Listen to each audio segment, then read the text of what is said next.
ये है परमेश्वर के माता पिता, और परमेश्वर इनकी एकलौती संतान है। और परमेश्वर अपनी माता पिता की सेवा भी करता है और साथ ही उनका ख्याल भी बहुत अच्छे से रखता है। लेकिन इनकी बहू माधुरी जो इन्हें बिल्कुल भी पसंद नहीं करती। 2-3 महीने हो गए जी, मुझे अपनी तबीयत कुछ ठीक ही नहीं लग रही है। एक बार हम लोगों को ना शुगर और बीपी का टेस्ट करवा लेना चाहिए। हाँ बिंदु, तुम बिल्कुल ठीक कह रही हो। आज परमेश्वर को घर आने दो, मैं उसे बोलता हूँ कि वो हमें हॉस्पिटल लेकर चले। जैसे ही मुझे महसूस होता है ना जी, वो कांता भाभी भी बता रही थी कि उन्हें भी ऐसे ही महसूस होता था। जब उन्होंने अपना बीपी और शुगर टेस्ट करवाया तो उन्हें बीपी शुगर निकला। इसलिए मैं कह रही थी कि मैं अपना भी बीपी और शुगर का टेस्ट करवा लूं। और जब मैं अपना टेस्ट करवाऊं तो करवाऊं, साथ में आप भी अपना टेस्ट करवा लीजिए। कुछ दिनों से आपका खाना पीना भी तो टूट गया है। हाँ बिंदु, ठीक है, करवा लेंगे। हाँ, पैसे तो पेड़ पर लगते हैं ना, कि जब भी मर्जी आए तब झाड़ लो। अरे अगर एक बार ये डॉक्टर और दवाई गोली के चक्कर में बंद गए ना, तो ये खर्चे तो कभी खत्म ही नहीं होते। फिर शाम को जब परमेश्वर घर आता है। परमेश्वर आ गया है जी, आप बात कर लो उससे। क्या हुआ माँ, आप बताओ कि आपको क्या बात करनी थी। बेटा, कुछ दिनों से मुझे अपनी तबीयत बिल्कुल भी अच्छी नहीं लग रही है और मेरा खाना पीना भी टूट गया है। तो मैं बोल रही थी बेटा, एक बार मेरा और तेरे पापा का ना बीपी और शुगर टेस्ट करवा दे। हाँ मम्मी, मैं कल ही आप लोग को हॉस्पिटल लेकर चलूंगा। हाँ ठीक है बेटा। अरे इनको तो पता नहीं कब समझ आएगी। इनको अपनी घर गृहस्थी की तो कोई चिंता है ही नहीं। जैसे इनके माँ बापूजी बोलते हैं वैसे ही तैयार हो जाते। ठीक है बेटा, कल दोपहर के समय ले चलना हमें। हाँ ठीक है मम्मी, चलो मैं जरा अब थोड़ा फ्रेश हो जाऊं। हाँ बेटा, तू हाथ मुंह धो ले और थोड़ी देर आराम कर ले। मैं भगवान से बस यही दुआ करती हूँ जी कि हमारा परमेश्वर हमेशा ऐसे ही रहे। हाँ बिंदु, तुम सही कहती हो। बहू तो हमारी सेवा नहीं करती, लेकिन कम से कम हमारा बेटा वो तो हमें बहुत चाहता है। बस यही कारण तो है बिंदु कि जो मैंने खुशी खुशी अपनी सारी प्रॉपर्टी अपने बेटे परमेश्वर के नाम पर कर दी है। हाँ जी, लेकिन कभी कभी मुझे बहुत डर भी लगता है कि कहीं बहू की बातों में आकर हमारा बेटा परमेश्वर बदल ना जाए। नहीं बिंदु, हमारा बेटा कभी भी नहीं बदलेगा। उसे पता है कि हमने उसकी परवरिश कैसे की है और हमने उसे कैसे पढ़ाया लिखाया है। अरे इनको कोई अकल ही नहीं है क्या।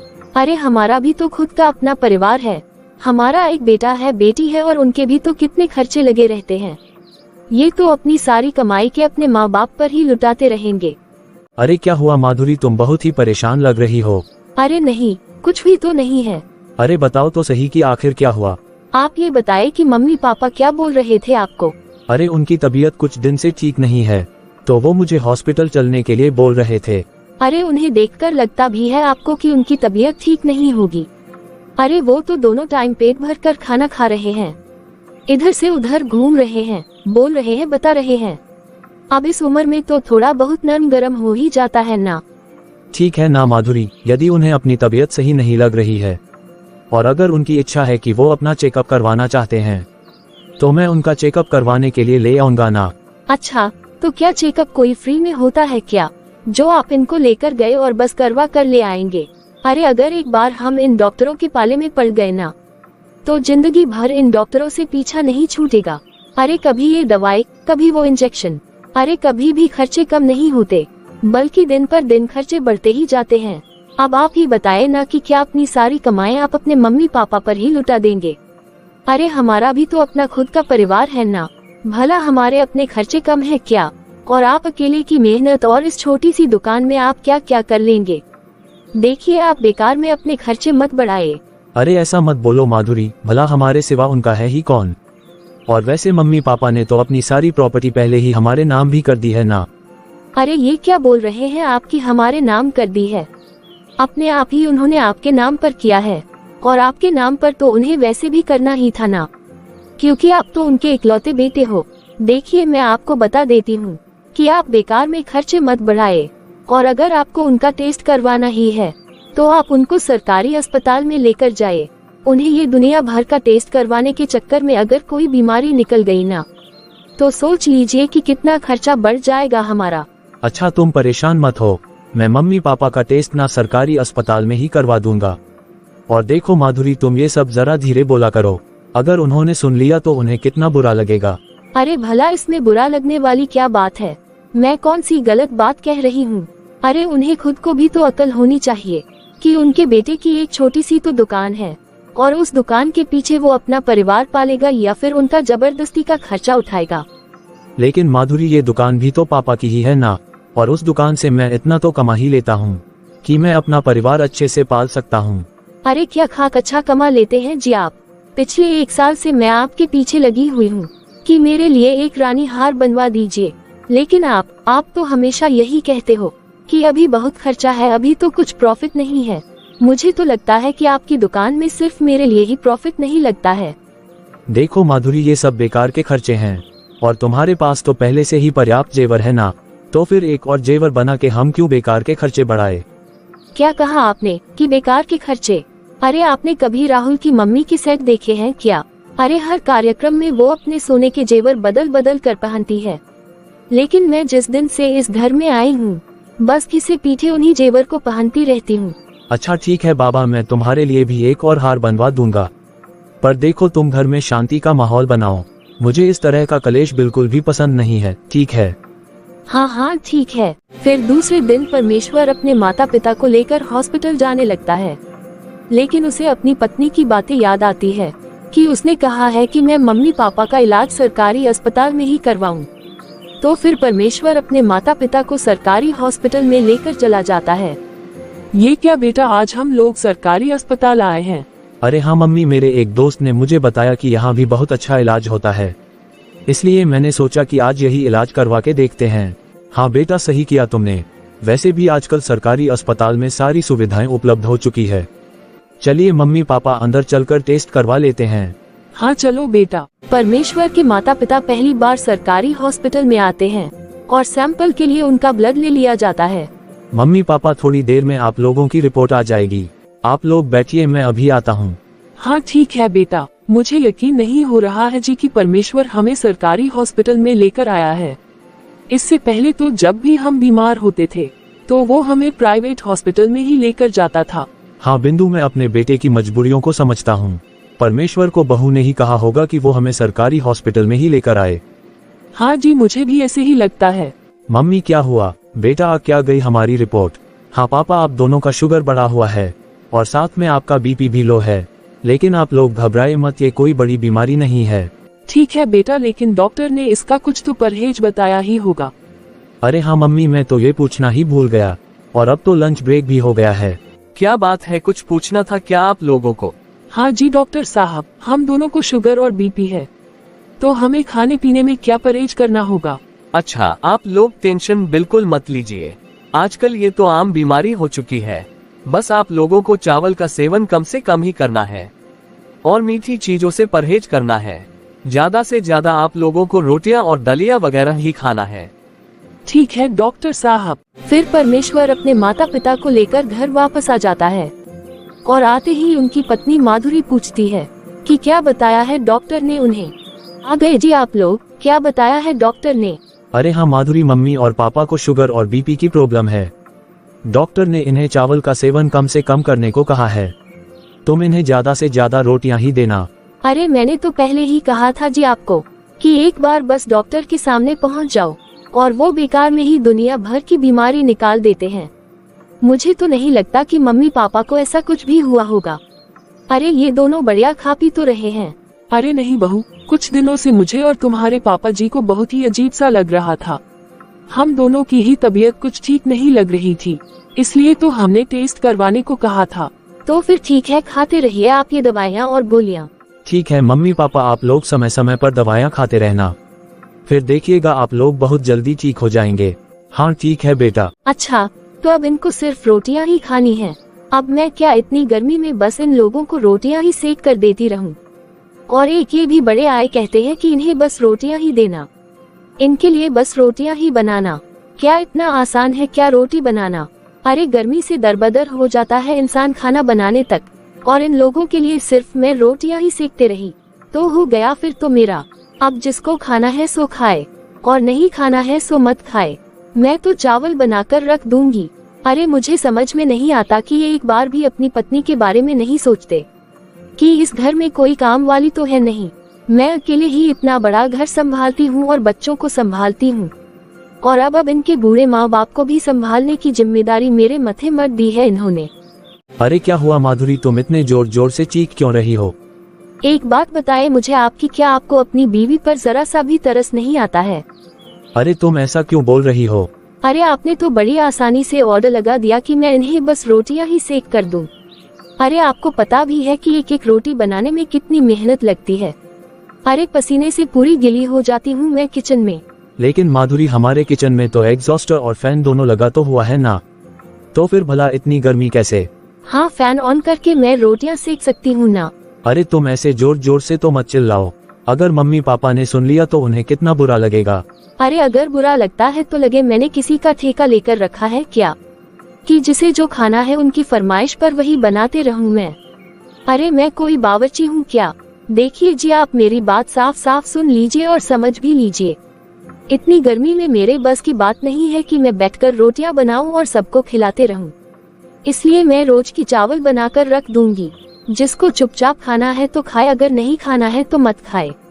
अरे भला ये भी क्या बात हुई माधुरी, सिर्फ रोटियों की बात को लेकर तुम कितना चीख रही हो, चिल्ला रही हो, और सारे घर को तुमने अपने सिर पर उठा लिया है। तुम ये मत भूलो, जब तुम नई आई थी तो हमारे घर में बहुत कम से कम ही चावल बनते थे और मम्मी सबके लिए रोटियां ही सकती थी। तो फिर आप अपनी मम्मी से ही बनवाए ना, मुझे क्यों बोल रहे हैं? क्योंकि मुझसे तो ये सब ना हो पाएगा और आप मुझे तो ऐसे बता रहे हैं कि जैसे मैंने सबका ठेका ले रखा है। अरे माधुरी, तुम धीरे भी तो बोल सकती हो ना, तुम ये मुझे सुना रही हो या बाहर बैठे मेरे माँ बाप को? आपको जो भी समझना है समझिए। ठीक है, अब तुम मुझे खाना देती हो या मैं बिना खाए ही दुकान चला जाऊं? ठीक है, चलिए खाना दे देती हूँ मैं आपको। फिर परमेश्वर खाना खाकर अपनी दुकान पर चला जाता है। लेकिन जब माधुरी के सास ससुर ने माधुरी से खाना मांगा, बिंदु देखो तो माधुरी ने अभी तक हमें खाने के लिए नहीं पूछा, मुझे तो बहुत जोर की भूख लगी है। हाँ जी, मैं अभी बहू से पूछती हूँ। माधुरी, माधुरी। क्या हुआ मम्मी जी? बहू, हमें भूख लगी है, क्या खाना नहीं बना अभी तक? हाँ मम्मी जी, दाल चावल सब्जी तो बना ली है मैंने, लेकिन रोटी नहीं सेकी है। लेकिन बहू, डॉक्टर ने तो हमें रोटी खाने को ही बताया है। आप भी ना मम्मी जी हद ही करती हैं। आज आपको डॉक्टर ने रोटी खाने को बोला है, तो अगर कल आपको डॉक्टर हलवा पूरी खाने बता देगा तो क्या मैं रोज रोज आपके लिए हलवा पूरी बनाऊंगी? एक दिन चावल खा लेने से कुछ नहीं बिगड़ जाता। आप लोग बैठिए कमरे में, मैं आप लोगों के लिए दाल चावल सब्जी ला कर देती हूँ। और हाँ माँ जी, मैं बस तो एक ही टाइम रोटी बनाऊंगी। सुबह तो वैसे भी कितनी गर्मी लगती है, तो मैं तो सिर्फ शाम को ही रोटी बनाऊंगी। और मैं आपको प्लेट भर के रोटियां सेक कर मैं आपको नहीं दे सकती। मैं सिर्फ आप दोनों को दो दो रोटी या ज्यादा ही हुआ तो चार चार रोटियां ही दे सकती हूँ। उससे ज्यादा तो मैं आपको बिल्कुल भी नहीं दे सकती। और यदि इतने से आप लोगों का पेट नहीं भरता है तो आप लोग चावल खा लेना। अच्छा ठीक है बहू, तुम हमें बस चार चार रोटियां ही दे देना, 4 रोटियों से ही हमारा पेट भर जाएगा। ठीक है। फिर ऐसे ही 1 महीना गुजर जाता है। क्या हुआ जी, आप इतने परेशान क्यों हो? कुछ नहीं बिंदु, आज से ठीक 1 महीने पहले बहू ने कहा था कि वो हमें 4-4 रोटियां सेक कर देगी, लेकिन आजकल तो बहू सिर्फ हमें 2-2 ही रोटियां देने लगी है। बिंदु, सिर्फ 2 रोटियों से मेरा पेट नहीं भरता और मुझे चावल खाने से तो बहुत डर लगता है। अरे अगर मेरी सेहत के साथ कुछ उल्टा सीधा हो गया तो हमारी सेवा करने वाला भला यहाँ कौन बैठा है? हाँ जी, आप सच ही कहते हो, 2 रोटियों से पेट तो मेरा भी नहीं भर पाता। सुनिए ना जी, मेरे पास बहुत सालों से कुछ रुपए जमा किए हुए हैं, तो आप उन रुपयों से मार्केट से जाकर कुछ फल ही खरीद कर ले आइए। कम से कम हम फल ही खाकर अपना पेट भर लेते हैं। लेकिन बिंदु, हम कब तक फल से पेट भरेंगे? और वैसे भी फल अब सस्ते नहीं मिलते, आजकल तो फल बहुत ही महंगे दाम से मिलने लगे हैं। ठीक है जी, कम से कम जब तक रुपए हैं तब तक तो ले ही आइए, आगे की आगे सोचेंगे। हाँ ठीक है। कई महीनों तक परमेश्वर के माता पिता को बस आधा पेट ही खाना मिल पाता है, इसलिए वो दिन पर दिन बेहद ही कमजोर होते जाते हैं। और वही उनकी बहू माधुरी बस सारे दिन चीखते चिल्लाते रहती है कि मुझसे रोटियां नहीं बनाई जाती, मुझसे रोटियां नहीं बनाई जाती। बेटा रिया, आपका होमवर्क कंप्लीट नहीं हुआ क्या? नहीं पापा, बस अभी थोड़ा बाकी है। हाय राम, मेरी तो तकदीर ही फूट गई है। जिस दिन से मैं इस घर में ब्याह कर आई हूँ ना, उस दिन से बस चक्कर घिनी की तरह लगी रहती हूँ। हो गया बेटा तुम्हारा वर्क कंप्लीट, चलो जाओ तुम अपने दादा दादी के पास जाओ। जी पापा। ये क्या है माधुरी, अरे कम से कम बच्चों के सामने तो चुप रहा करो। अरे क्या चुप रहूं जी, आपके मम्मी पापा का तो पेट ही नहीं भरता है। अरे उन्हें कितनी रोटियां सेक सेक कर दूं मैं? क्या मैंने उनका ठेका ले रखा है? आप मेरी बात अच्छे से सुन लीजिए जी, अब मुझसे बिल्कुल भी ये रोटियां नहीं सेकी जाती हैं। ये क्या है माधुरी, मैं पिछले 5 महीनों से देख रहा हूँ कि तुम हर रोज रोटी बनाने के ही नाम पर घर में चिक चिक मचा कर रखती हो। और वैसे भी अब तो मम्मी पापा की उम्र भी हो गई है। अरे वो लोग कुछ दिन की ही तो मेहमान है। अरे कुछ दिन के मेहमान हैं तो क्या आपके मम्मी पापा सिर पर ही चढ़े रहेंगे? आजकल तुम कितना कलेश करने लगी हो माधुरी, बस हर बात पर चिक चिक ही करती रहती हो। एक रोटी की बात को लेकर बस पूरा टाइम तुम्हारा मुंह ही चलता रहता है। अरे क्यों नहीं चलेगा जी, जिसके हाथ पैर चलेंगे उसका तो मुंह चलेगा ही ना। अरे आपको क्या समझ में आता है भी या नहीं? जरा जाकर 4 रोटी बनाकर देखिए किचन में, आपको सब अच्छे से समझ में आ जाएगा। एक तो इतना बड़ा घर संभालो, बच्चों को संभालो, फिर तुम्हारे बूढ़े माँ बाप को भी संभालो। अरे बहुत ही परेशान हो गई हूँ मैं। मुझे तो लगता है कि मुझे कुछ दिन के लिए ना अपने मायके ही चले जाना चाहिए, और फिर आप खुद ही बना बना कर खिलाते रहिएगा अपने माँ बाप को गरम गरम रोटियाँ। सच में माधुरी, मैं घर की इस रोज रोज की चिक चिक से ना बहुत ही परेशान हो गया हूँ। मैं अभी मम्मी पापा के पास जाता हूँ और कह देता हूँ उन्हें कि उन्हें रोटियां खाने की कोई जरूरत नहीं है। अब जितने दिन की जिंदगी है उतने दिन जी लेंगे वो। हाँ हाँ जाए ना, तो फिर किसका इंतजार कर रहे हैं? आप जाकर समझा दीजिए अपने मम्मी पापा को कि अगर वो घर में सुख शांति चाहते हैं तो ये रोटियां खाने की ये जिद ना छोड़ दे, और घर में जो भी बनता है वही खा ले। इस तरह से बेचारा परमेश्वर घर की चिक चिक से बहुत परेशान हो जाता है और वो गुस्से में आकर अपने मम्मी पापा के पास जाता है। मम्मी पापा, क्या हुआ बेटा परमेश्वर, सब ठीक तो है? बहू इतनी गुस्से में क्यों है? देखिए मम्मी, समय के साथ साथ ना इंसान को बदलना भी सीख लेना चाहिए। लेकिन क्या हुआ बेटा? अरे आप लोग गरम गरम चावल ही खा लेंगे तो भला आपको क्या नुकसान हो जाएगा? लेकिन बेटा पिछले 6 महीनों से तो बहू हमें सिर्फ एक रोटी ही तो बना कर दे रही है ना। और बेटा हम तो इतने समय से वो भी चुपचाप खा ले रहे हैं, और हम तो माधुरी से कभी भी कुछ भी नहीं कहते। अरे जिस दिन से आपकी बीबीपी और शुगर की रिपोर्ट आई है ना, उस दिन से तो मेरा तो जैसे जीना ही हराम हो गया है। अरे मेरा तो अब इस घर में आने का मन भी नहीं करता। जब देखो तब घर में बस आप ही लोगों का टेंशन बना रहता है। इसलिए आप लोग मेरी बात सुन लीजिए, आप लोग रोटी कम और चावल ज्यादा ही खाए, नहीं तो आप लोगों के खाने पीने की जिद की वजह से मेरी बसी बसाई गृहस्थी ही उजड़ जाएगी और माधुरी गुस्से से अपने मायके चली जाएगी और फिर कभी लौट कर नहीं आएगी। अरे आप लोगों की तो वैसे भी उम्र हो चली है। अरे आप लोगों का तो चल जाएगा, लेकिन मेरा सोचिए, मेरे छोटे छोटे 2 बच्चे हैं। इसलिए मैं आप लोगों से हाथ जोड़कर विनती करता हूँ कि कृपया आप अपने खाने पीने की आदतों में लगाम लगाए, और वो जो देती है आपकी बहू चुपचाप वही खा लीजिए। और वैसे भी मरना आपको आज भी है और कल भी है। लेकिन बेटा मेरी बात तो सुनो। नहीं माँ, मैं कुछ नहीं सुनना चाहता। मैं आपको सच बता रहा हूँ कि मैं आप लोगों की बीमारी के कारण बहुत ही परेशान हो गया हूँ। देखा जी आपने, अरे मुझे कहीं ना कहीं इसी बात का डर था। देखा आपने कि आज हमारा बेटा भी बदल गया। अरे उसने तो एक बार भी हमारी बात को सुनना नहीं चाहा, और हम तो माधुरी बहू को बिल्कुल भी परेशान नहीं करते। वो जो हमें खाने में देती है वो हम चुपचाप खा लेते हैं। अरे पर गई ना आप लोगों के कलेजे को ठंडक। अरे आप लोगों की टेंशन की वजह से आज मेरा पति बिना खाना खाए ही दुकान पर चला गया। अरे पता नहीं कि आप कैसे माँ बाप हो जो अपने बेटे की खुशियाँ नहीं देख सकते। लेकिन बहू हमने ऐसा क्या किया है? क्यों आपको नहीं पता मम्मी जी? बड़े भोले बनने का नाटक कर रहे हो आप। अरे ये सब आप ही का तो किया धरा है। अरे आप लोगों की बीमारी की वजह से ही हमारे घर में इतनी टेंशन हुई है। अरे मुझे तो समझ नहीं आता कि ना जाने आप लोगों को और कितना जीने का शौक है। आप लोगों ने इतनी दुनिया देख तो ली है। अरे घर में जो बनता है वो चुपचाप खा नहीं सकते क्या? बस जब देखो तब रोटी का ही गाना लगा के रखते हैं। अरे धिक्कार है ऐसे माँ बाप को। मुझे बहू की बातों का कोई फर्क नहीं पड़ता जी, लेकिन आज जो परमेश्वर ने कहा वो बातें सुनने के बाद तो जैसे अब मेरी जीने की इच्छा ही नहीं बची है। हाँ बिंदु, हमारे पास अपनी किस्मत को रोने के सिवा और कुछ भी नहीं बचा है। हाँ जी, हमारा तो एक ही बेटा था। अरे मैंने तो कितने लाड प्यार से और कितने अरमानों के साथ उसको पाल पोस कर इतना बड़ा किया था, और अपने बेटे की शादी के बाद मैंने तो अपनी बहू को भी अपनी बेटी ही माना था, और इसीलिए तो उसे अपने पलकों पर बिठा कर रखती थी। जी आपको याद है ना, जब मेरे हाथ पैर सही सलामत थे तो मैं कभी बहू को रोटियां बनाने नहीं देती थी, और तब घर का सारा काम भी मैं खुद ही कर लिया करती थी। हाँ बिंदु, इसमें शायद हमारी ही गलती है, जो हम लोगों ने इन लोगों को इतना प्यार दिया। हाँ जी, लेकिन अब हम कर भी क्या सकते हैं, जब अपना खुद का बेटा, अपना खुद का खून हमारी बीमारियों को ध्यान न देते हुए हमें ज्यादा चावल खाने की हिदायत दे रहा है, लेकिन एक बार भी वो हमारी बात सुनने को तैयार नहीं है कि हम तो उसकी पत्नी को रोटियों के लिए परेशान भी नहीं करते। अब तो बिंदु बहू हमें रोटियां दे या ना दे, वो जो देगी हम चुपचाप खा लेंगे। हाँ जी, आए दिन बहू की खरी कोटी सुनने से तो बेहतर ही है कि हम चुपचाप कुछ भी खाकर जल्दी से जल्दी इस दुनिया को अलविदा कह दे। भाभी भैया। अरे छोटी, तुम अचानक से यहाँ? क्या भैया भाभी, आप लोगों ने मुझे इतना पराया कर दिया है कि आप लोगों की तबीयत खराब है, और आप लोगों ने मुझे एक बार बताना भी जरूरी नहीं समझा।